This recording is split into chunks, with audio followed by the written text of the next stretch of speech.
Welcome back to all of you guys. Welcome another video of MS biology. Hopefully आप लोग ठीक होंगे और आप लोगों की प्रिपरेशंस भी ठीक से चल रही होगी। आज की इस वीडियो में एमपीपीएससी और UPHSC assistant professor subject zoology के सिलेबस का इम्यूनोलॉजी पोर्शन से कुछ इंपॉर्टेंट एमसीक्यूज क्वेश्चंस के बारे में यहाँ पे डिस्कस करेंगे, जो कि दोनों ही एग्जाम्स के सिलेबस में क्या है, कॉमन है। अगर आप एमपीपीएससी और यूपीएचएससी दोनों का ही फॉर्म फिल किए हुए हैं या फॉर्म फिल करने वाले हैं एमपीपीएससी का फॉर्म अभी फरवरी में स्टार्ट होगा 27 तारीख से, और यूपीएचएससी का फॉर्म जो कि 2022 से ही आया हुआ था, इसका एग्जाम अप्रैल में अलॉटेड है डेट। तो अगर आप इन दोनों के ही एस्पिरेंट्स हैं तो बेसिकली ये वीडियो आपके लिए है। और इवन आप यूपी या राजस्थान या फिर हरियाणा या फिर एमपी इनके पीजीटी और असिस्टेंट प्रोफेसर की तैयारी कर रहे हैं तो भी ये वीडियो आपके लिए हेल्पफुल हो सकता है, बिकॉज ऑलमोस्ट जो उनका सिलेबस है और उनके जो स्टैंडर्ड होते हैं क्वेश्चंस के ऑलमोस्ट लगभग सिमिलर आते हैं। तो यहाँ पे हम लोग डिस्कस करेंगे इम्यूनोलॉजी के, जो कि इसके पहले भी एक वीडियो मैंने बनाया था। आज ये पार्ट 2 होगा और इस पार्ट में हम लोग और कुछ इंपॉर्टेंट क्वेश्चंस पे नजर डालेंगे, देखेंगे उनके एक्सप्लेनेशंस को भी कि किस तरीके से पॉसिबली क्वेश्चंस आपके एग्जाम में बनते हैं या बन सकते हैं। सो लास्ट वीडियो में हमने 10 क्वेश्चंस को डिस्कस किया था और आज यहाँ पे नेक्स्ट हम लोग देखेंगे यहाँ पे कि जो क्वेश्चंस है वो क्या है। और पहला ही जो सवाल पूछ रहा है आपसे, that is which one of the following is not a component of humoral immunity. Previous video में भी आपको बताया था इम्यूनिटी के दोनों आर्म्स के बारे में, दैट इज अडाप्टिव इम्यूनिटी के पार्ट के बारे में कि ह्यूमरल इम्यूनिटी और सेल मीडिएटेड इम्यूनिटी क्या होता है। तो ह्यूमरल इम्यूनिटी में आपने देखा था कि जो प्राइम जो सेल्स है वो बेसिकली आपका क्या है, बी सेल्स होता है। बी सेल्स इन्वॉल्व होता है जो कि डिफ्रेंशिएट होकर के बनाता क्या है, आपका प्लाज्मा सेल्स बनाता है, और इसके साथ साथ में क्या बनाता है, दैट इज मेमोरी सेल्स बनाता है। प्लाज्मा सेल्स का काम होता है कि वो एंटीबॉडी का प्रोडक्शन करता है। मेमोरी सेल्स का काम होता है कि वो मेमोरी को रिकॉग्नाइज करके उस मेमोरी को रिस्टोर करके रखता है। इसके साथ साथ में आपने ये भी देखा था कि सेल मीडिएटेड इम्यूनिटी होती है जो कि आपका टी सेल्स इन्वॉल्व होती है। तो पूछ रहा है कि कौन सा कंपोनेंट यहाँ पे ह्यूमरल इम्यूनिटी का नहीं है। तो ह्यूमरल इम्यूनिटी में कहीं पे भी आपको टी सेल्स का कोई कॉन्सेप्ट नहीं दिखाई देता। प्लाज्मा सेल्स जो कि बी सेल्स का ही पार्ट है तो ये भी आपका होता है। बी सेल्स ये तो है ही आपका, और बी सेल रिसेप्टर्स जैसा कि आपको मालूम है कि बी सेल्स के सरफेस पे एंटीजन से बाइंड करने के लिए ऐसे रिसेप्टर्स पाए जाते हैं जिनको कि आप BCR के नाम से, मींस बी सेल रिसेप्टर के नाम से जानते हैं। तो ये तीनों ही कंपोनेंट बेसिकली आपके क्या हैं, बी सेल्स के हैं। और बी सेल्स आपका ह्यूमरल इम्यूनिटी में क्या होती है, प्राइम इन्वॉल्व होने वाली क्या है, सेल है। टी सेल्स जो है वो बेसिकली आपका सेल मीडिएटेड इम्यूनिटी में इन्वॉल्व होती है, दैट इज वाई ये ह्यूमरल इम्यूनिटी का पार्ट नहीं है। तो इस क्वेश्चन के लिए ऑप्शन जो होगा वो टी सेल्स क्या होगा, सही हो जाएगा। बाकी सारे ऑप्शन क्या हैं, गलत हैं। क्यों गलत है ये आपने अच्छे से देख लिया और समझ भी लिया कि ह्यूमरल इम्यूनिटी में इन्वॉल्व होने वाली जो सेल है वो क्या है, आपका बी सेल है, और बी सेल से ही प्लाज्मा सेल्स बनता है। बी सेल के सरफेस पे पाए जाने रिसेप्टर्स को आप बी सेल रिसेप्टर के नाम से जानते हैं। अगला सवाल है, to activate cell mediated immune response an antigen must be. पूछ रहा है कि अगर आपके बॉडी में सेल मीडिएटेड अगर इम्यून रिस्पॉन्स को एक्टिव होना है तो क्या होना चाहिए। आपके बॉडी में दोनों ही पाथवे चलते हैं। अगर आप यहाँ पे देखेंगे तो अडाप्टिव जो इम्यूनिटी होती है, अडाप्टिव इम्यूनिटी के दो आर्म्स होते हैं। पहला है आपका दैट इज ह्यूमरल इम्यूनिटी, जिसके बारे में थोड़ा सा पहले ही हमने डिस्कस किया, ह्यूमरल इम्यूनिटी। और दूसरा है आपका that is the cell mediated immunity, right. तो पूछ रहा है कि आपकी बॉडी में ये कौन डिसाइड करेगा और कैसे पता चलेगा कि आपकी बॉडी में ह्यूमरल इम्यूनिटी एक्टिवेट हो रही है या सेल मीडिएटेड हो रही है। तो सेल मीडिएटेड इम्यूनिटी को चलने के लिए क्या कंडीशंस होना चाहिए और किस कंडीशंस में वो चलेगा। तो यहाँ पर आपको अच्छे तरीके से पता होगा कि ह्यूमरल इम्यूनिटी में सिर्फ आपका antigen means AG plus IG means antibody का क्या होता है, इंट्रैक्शंस होता है। मीन्स यहाँ पे बाइनरी इंट्रैक्शंस होते हैं। जबकि अगर आप यहाँ पे देखेंगे तो एंटीजन होगा प्लस यहाँ पे MHC मॉलिक्यूल होगा प्लस यहाँ पे क्या होगा, एंटी बॉडी होगा। तो यहाँ पे जो कॉम्बिनेशन बनता है वो कैसा, टर्सरी। तो सवाल आपसे कभी कभी पूछा भी जाता है, तो ह्यूमरल इम्यूनिटी के केस में जो एंटीजन एंटीबॉडी का इंट्रैक्शन होगा वो कैसा होगा, बाइनरी होगा। जबकि सेल मीडिएटेड के केसेस में यहाँ पे आपका क्या होगा, एंटीजन एंटीबॉडी का इंट्रैक्शन टर्सरी होगा। दैट इज यहाँ पे एंटीजन भी होगा, एंटीजन MHC मॉलिक्यूल से अटैच्ड होगा, फिर इसके बाद यहाँ पे क्या होगा, एंटीबॉडी होगा। दूसरा यहाँ पर आता है कि यहाँ पे जो एंटीजन्स होते हैं उनका नेचर कैसा होता है, सॉल्युबल टाइप के। कैसा होता है, सॉल्युबल टाइप के। तो सॉल्युबल टाइप के जो प्रोटीन लिपिड कार्बोनेट मॉलिक्यूल्स होते हैं वो जाकर के बाइंड कर जाते हैं डायरेक्टली बी सेल से और एक्टिवेट करते हैं ह्यूमरल सेल इम्यूनिटी को। जबकि जो एंटीजन्स आपका इनसॉल्युबल नेचर का है, मतलब कि सॉल्युबल नहीं है आपके बॉडी के फ्लूइड में, इनसॉल्युबल नेचर का होगा, वो पहले जाकर के एंटीजन बाइंड किससे करेगा, MHC मॉलिक्यूल से, और ये MHC मॉलिक्यूल फिर जाकर इंटरेक्ट किससे करेगा, टी सेल्स से। तो सेल मेडिएटेड इम्यूनिटी को एक्टिवेट करने के लिए दो कंडीशंस है। नंबर पहला, वो एंटीजन इनसॉल्युबल होना चाहिए, दूसरा उसको डिस्प्ले करने के लिए एमएससी मॉलिक्यूल होना चाहिए। तो एमएससी मॉलिक्यूल्स के पास क्या होता है, इस तरीके का बाइंडिंग साइट्स होती है। यहाँ पर आपका क्या करता है, एंटीजन आकर के बाइंड करता है और फिर जाकर के एंटीबॉडीज क्या करेगा, इस तरीके से इंटरेक्ट होता है। तो यहाँ पे टर्नरी कॉम्प्लेक्स बनता है। मान लीजिए आपका ये एमएससी मॉलिक्यूल है, ये आपका एंटीजन मॉलिक्यूल है और ये आपका क्या है, एंटीबॉडी है। तो तीन चीजों का इन्वॉल्वमेंट होता है, दैट्स वाई इसको आप क्या बोलते हैं, टर्नरी कॉम्प्लेक्स बोलते हैं। तो cell mediated immunity immune response activate होने के लिए दो कंडीशंस हैं, इनसॉल्युबल होना एंटीजन का, दूसरा मस्ट है कि वो एंटीजन एमएससी मॉलिक्यूल से क्या हो, बाइंड किया हुआ हो। तो सॉल्युबल एंड फ्री फॉर्म नहीं, ये नहीं होगा। सॉल्युबल एंड बाउंड फॉर्म ये भी नहीं होगा। इनसॉल्युबल फ्री फॉर्म नहीं होगा। Insoluble and bound with MHC molecule, ये कंडीशंस अगर रहेगा, मतलब जब कोई एंटीजन मॉलिक्यूल आपका इनसॉल्युबल नेचर का हो और वो एमएचसी मॉलिक्यूल से बाइंड किया हुआ हो, तब जाकर के आपका सेल मेडिएटेड इम्यून रिस्पॉन्स क्या होता है, बॉडी में एक्टिवेट होती है। ओके, सो होपफुली कि अभी ये चीजें अच्छे से क्लियर हो गई होंगी। अगला क्वेश्चन पूछ रहा है आपसे, विच one of the following is correctly paired, इनमें से कौन सा करेक्टली पेयर्ड है, ये पूछ रहा है। यहाँ पे टी एच का मतलब है टी हेल्पर सेल्स। जैसा कि आपको मालूम है कि जो टी सेल्स होता है, अगर आप उसको एक्टिवेट होता है तो वो दो पार्ट में डिवाइड हो जाता है, टी हेल्पर सेल्स में और टी सी सेल्स में। तो टी हेल्पर जो सेल्स होती है उसको आप टी एस सेल्स और टी साइटोक्सिल्स को टी सी सेल्स के नाम से जानते हैं। यहाँ पे तीन चीज़ों का कॉम्बिनेशन है, एक है आपका सी डी मॉलिक्यूल, एक है आपका एम एच सी मॉलिक्यूल और एक है आपका that is the T cells. तो टी हेल्पर सेल्स और टी साइटोक्सिल सेल्स, तो यहाँ पे कॉम्बिनेशन आपका क्या बनता है, आप देखिए। टी जो हेल्पर सेल्स होती है वहाँ पे एम एच सी मॉलिक्यूल क्या होता है, सेकेंड होता है, और सी डी मॉलिक्यूल क्या होगा, दैट इज द फोर होगा। और टी साइटोसिस सेल्स के लिए क्या होगा, M S C molecule first होता है और सी डी मॉलिक्यूल क्या होता है, 8 होता है। ये कॉम्बिनेशन आपको हमेशा याद रखना पड़ेगा, ये कई बार CSIR के भी एग्जाम में सवाल पूछा जा चुका है और किसी और भी बाकी एग्जाम में पूछे जाते हैं। तो M S C molecule second. यहाँ पे आप ऐसा ट्रिक याद रखिए, T H H means half, और हाफ को आप कैसे डिवाइड करते हैं, मतलब डिपेंड करते हैं 2 से। तो यहाँ पे क्या है, 2 लगा हुआ है, राइट। और इसका 2 से डिवाइड कर देंगे तो क्या आ जाएगा, अगर आप 8 को 2 से डिवाइड करोगे तो क्या आ जाएगा, 4 आ जाएगा।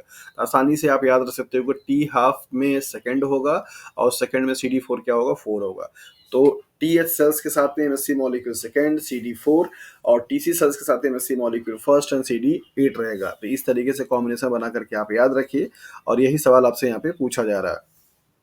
तो देखिए combination T H M S C गलत हो गया, T H M S C second, but यहाँ पे CD4 है तो ये गलत हो जाएगा। TC MSC1 CD4 ये इसका गलत हो जाएगा। तो TH और MSC सेकेंड और CD4 ये वाला मॉलिक्यूल, ये वाला कॉम्बिनेशन क्या होगा, सही होगा। तो कॉम्बिनेशन याद रखिए, TH MSC second and CD4। Okay, अगला क्वेश्चन है, पूछ रहा है that is the most prominent amino acids present in hinge region. ये हिंज रीजन क्या होता है और कौन सा अमीनो एसिड यहाँ पे प्रेजेंट है, क्या इसके फंक्शंस होते हैं, क्या सभी टाइप के एंटीबॉडी में पाया जाता है। तो यहाँ पर आप देखिए, अगर आप एंटीबॉडी क्लासिफिकेशंस पढ़े हैं तो आपको मालूम होगा कि IgA होता है, IgG होता है, IgE होता है, D होता है और M होता है, राइट। पूछ रहा है कि इनमें से कौन कौन सा, मतलब कि हिंज जो रीजन है उनमें कौन सा अमीनो एसिड प्रेजेंट होता है। तो पहले आप यहाँ पे देख लीजिए कि हिंज रीजन होता क्या है। हिंज रीजन बेसिकली अगर आप देखेंगे तो जो आपका लाइट चेन और हैवी चेन के बीच का एक लिंक होता है, और ये एंटीबॉडी के उस एंटीजन बाइंडिंग रीजन को फ्लेक्सिबिलिटी क्या करता है, प्रोवाइड करता है, जिसकी वजह से मैक्सिमम टाइप के एंटीजन मॉलिक्यूल्स को एंटीबॉडी क्या कर सकती है, इनकॉर्पोरेट कर सकती है, मींस बाइंड कर सकती है। तो फ्लेक्सिबिलिटी प्रोवाइड करने का काम करता है हिंज रीजन। और यहाँ पे दो टाइप के प्रोमिनेंट अमीनो एसिड पाए जाते हैं। नंबर पहला है आपका प्रोलीन और दूसरा है आपका सिस्टीन। ये दोनों ही अमीनो एसिड्स जो होते हैं वो पाए जाते हैं मोस्टली। सबसे ज्यादा क्या है, आपका प्रोलीन है, इसके बाद क्या है, सिस्टीन है। तो चूंकि यहाँ पे सिस्टीन नहीं दिया हुआ तो प्रोलीन आपका ऑप्शन सही हो जाएगा, लेकिन अगर आपके एग्जाम में प्रोलीन की बजाय अगर सिस्टीन भी देते तो भी आप उसको लगा सकते हैं। तो हिंज रीजन बेसिकली क्या है, एक कनेक्टिंग पार्ट है जो कि आपका लाइट चेन और हैवी चेन के बीच में कनेक्ट करता है, और ये सारे एंटीबॉडी में नहीं पाया जाता है। Antibody A, antibody G, antibody D, इन सब में पाया जाएगा, बाकी इनमें और इनमें नहीं पाया जाता है। और वहाँ पे पाए जाने वाले जो अमीनो एसिड्स हैं वो क्या है, प्रोलीन और सिस्टीन होते हैं। तो इस तरीके के ही क्वेश्चन आपसे एग्जाम में बनते हैं। अगला क्वेश्चन पूछ रहा है, which of the following IG means immunoglobulin molecule has no sub classes, कौन से एंटीबॉडी के पास सब क्लास नहीं है। तो सब क्लासेस किसके किसके पास है, सिर्फ यहाँ पे आप देखिए IgA के पास होता है, IgG के पास होता है, IgE के पास नहीं होगा। IgG के सब क्लासेस में अगर आप देखेंगे तो G1, G2, G3 and G4 ये होता है। और इसके अगर आप देखेंगे तो A1 एंड A2 यही दो सब क्लासेस होते हैं। बाकी रिमेनिंग जो एंटीबॉडी है उनके पास कोई सब क्लासेस नहीं होती हैं। इन सब क्लासेस को भी लेकर के सवाल आपसे पूछा जाता है कि कौन सा प्लेसेंटा को क्रॉस कर सकता है, कौन सा नहीं कर सकता है, राइट, और कौन से ज़्यादा कॉम्प्लीमेंट सिस्टम को एक्टिवेट कर सकता है। तो ये सारी क्वेश्चन आपसे यहाँ से पूछे जाते हैं। G2 जो क्लास है, सब क्लासेस है, ये प्लेसेंटा को क्रॉस नहीं कर सकता। G3 सबसे ज़्यादा कॉम्प्लीमेंट सिस्टम को एक्टिवेट करने में हेल्प करता है। तो इस टाइप के फर्दर भी क्वेश्चन आपसे सवाल पूछे जाते हैं। नॉर्मली आपसे एग्जाम में क्वेश्चन जो पूछा जाता है वो इस तरीके का कि कौन सा क्लास है जो एंटीबॉडी का कि मदर के प्लेसेंटा को क्रॉस कर सकता है। तो वहां पर आप ऑप्शन लगाते हैं, that is antibody means IgG को। लेकिन अगर आपको IgG के सब क्लासेस के बारे में पूछे कि कौन सा सब क्लास नहीं कर सकता है या कर सकता है, तो आप याद रखिए कि G2 जो सब क्लास है वो क्रॉस नहीं कर पाएगा, बाकी G1, G3 और G4 कर सकते हैं। तो इस तरीके के क्वेश्चन आपसे बनने की पॉसिबिलिटी बनती है। अगला क्वेश्चन है, which on the following IG molecule has no hinge region. कौन से एंटीबॉडी मॉलिक्यूल्स के पास हिंज रीजन नहीं है, ये सवाल आपसे पूछा गया है। अगर आपने इम्यूनोलॉजी क्यूबे की बुक से पढ़ी है तो आप उस बुक में जो एंटीबॉडी का चैप्टर है उसमें आप देख सकते हैं, बाकायदा कलर फिगर बना हुआ होगा और आपको वहाँ पे दिखेगा कि IgA मॉलिक्यूल्स के पास हिंज रीजन होगा, IgG के पास होगा, IgD के पास होगा, E के पास नहीं है, ना ही M के पास है।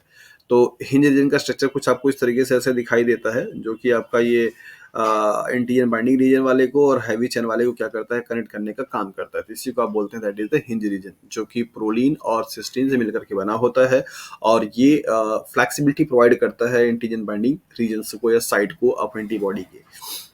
तो इसके लिए क्या ऑप्शन सही हो जाएगा, that is the option number 4 means IgE के पास कोई भी हिंज रीजन नहीं होता। ये सारे ऑप्शंस क्या हैं आपके, मतलब इनके पास होता है तो ये गलत हो जाएंगे, क्योंकि ये पूछा है कि किसके पास नहीं है। तो ऑप्शन नंबर 4 क्या होगा, सही हो जाएगा। एंटीबॉडीज क्या होते हैं, सबको अच्छी तरीके से पता है, ग्लाइकोप्रोटीन्स होते हैं।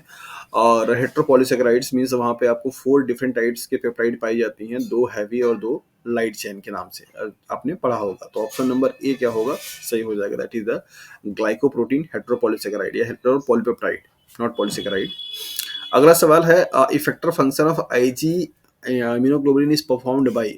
अगर आप यहाँ पे देखेंगे तो आपको दो पार्ट दिखाई देता है एंटीबॉडी में। एक आपका पार्ट जो होगा वो आपका होता है that is the FAB region, जिसको आप बोलते हो। अगर यहाँ से यहाँ तक कि मैं पार्ट की बोलूँ तो FAB, और इस वाले पार्ट को that is the FC region बोलते हैं।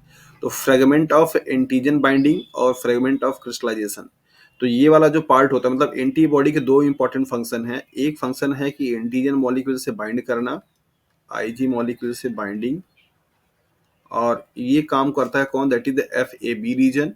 और इस एंटीबॉडी का जो इफेक्टिव फंक्शन होगा, मतलब कि जैसे ऑप्सोनाइजेशन करना, एंटीबॉडी को न्यूट्रलाइज करना, ये सारा जो काम परफॉर्म होगा किसके द्वारा, that is the FC region के द्वारा परफॉर्म किया जाता है। तो FC रीजन चूंकि कहाँ पाया जाता है, C टर्मिनल पे। ये आपका क्या है, that is the N terminal, ये कहाँ है आपका C टर्मिनल।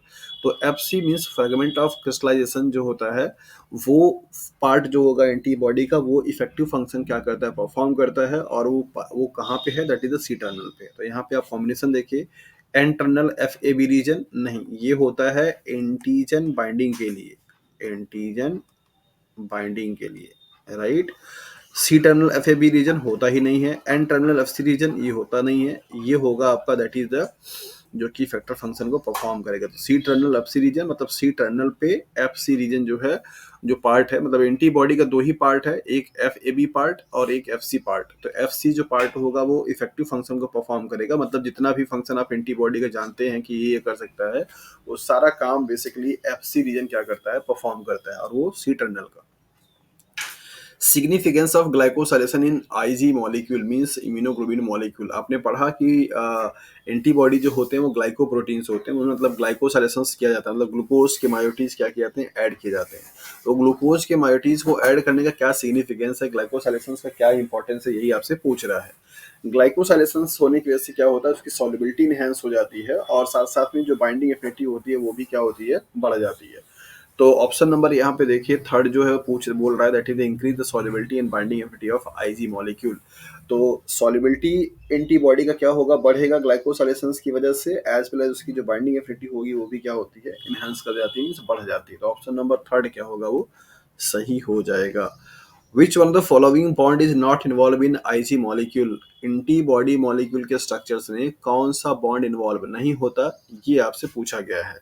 तो बॉन्ड जो बनते हैं वो कौन कौन से यहाँ पे आप देख लीजिए, हाइड्रोजन बॉन्ड बन जाता है, इसके बाद आपका हाइड्रोफोबिक बॉन्ड बन जाता है, इसके बाद यहाँ पे पेप्टाइड पेप्टाइड बॉन्ड तो रहेगा ही रहेगा चूंकि प्रोटीन है, और डाइसल्फाइड बॉन्ड भी बन जाता है। फॉस्फोडाइस्टर बॉन्ड नहीं बनेगा, ये डाइस्टर बॉन्ड बनता है आपका न्यूक्लियोटाइड के केस में, मतलब कि जब दो न्यूक्लियोटाइड आपके बनते हैं वहां केस बनता है, तो ये वाला बॉन्ड आपका नहीं बनेगा। तो ऑप्शन नंबर ये क्या होगा, सही हो जाएगा। सॉल्ट लिंकेज वगैरह बहुत सारे बॉन्ड होते हैं, तो जिस तरीके से मतलब कि इस क्वेश्चन की डिमांड थी वहां पे आपको फॉस्फोडाइस्टर बॉन्ड जो है इसके लिए सही होगा। बाकी सारे बॉन्ड जो होते हैं वो एंटीबॉडी मॉलिक्यूल्स में क्या होते हैं, पाए जाते हैं, देखने को आपको मिलते हैं। डाइसल्फाइड बॉन्ड भी, हाइड्रोफोबिक बॉन्ड भी, हाइड्रोजन बॉन्ड भी, पेप्टाइड बॉन्ड भी, ये सारे बॉन्ड क्या होते हैं, पाए जाते हैं। फॉस्फोडाइस्टर बॉन्ड जो कि न्यूक्लियोटाइड में पाया जाता है तो वो यहाँ पे नहीं पाया जाता है। सो डियर फ्रेंड्स, इस वीडियो में इतना ही। होपफुली कि ये वीडियो आपके प्रिपरेशंस में हेल्प करेगा और इन्फॉर्मेटिव रहा होगा। और बाकी आपके जो फीडबैक हैं आप दे सकते हैं कि आप इस तरीके से कुछ सुझाव देना चाहते हैं तो आपका मोस्ट वेलकम है। और आपकी प्रिपरेशंस इस तरीके से स्मूथली चलती रहे, हमारी यही कोशिश है। बाकी नेक्स्ट वीडियो में मिलेंगे और इन्फॉर्मेशन के साथ और सारे ढेर सारे क्वेश्चंस के साथ जो कि आपके एग्जाम्स में पूछे जाते हैं। So thank you for watching this video.